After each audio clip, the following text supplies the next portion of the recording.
Black Myth Wukong difficulty explained. How hard is the game? Black Myth Wukong is a souls-like action RPG inspired by Journey to the West. As is typical of the genre, the game is rather difficult and lacks any form of adjustable difficulty. This design choice, when used well, is intended to allow developers to focus on creating well-balanced and interesting levels and combat encounters, without falling into the trap of increasing difficulty by simply adjusting health or damage numbers. While it's impossible to give an objective difficulty standard, difficulty being a subjective matter, we can share our own experience of the game and compare it to others. So, how hard is the game?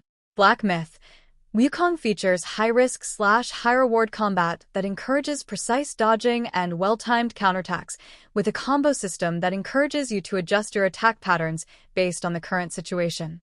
The Destined One, the player character, also has access to several spells to supplement his melee combat, notably including an immobilizing spell.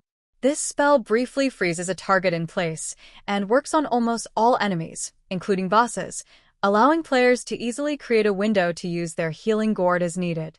The spell has a reasonably long cooldown, however, and can also be used to set up the enemy for a counterattack, requiring you to carefully decide when to make use of it. We would argue that Black Myth Wukong is above the average difficulty for a hack-and-slash game. So if you're only used to, say, God of War and Devil May Cry, this one might take a bit of getting used to.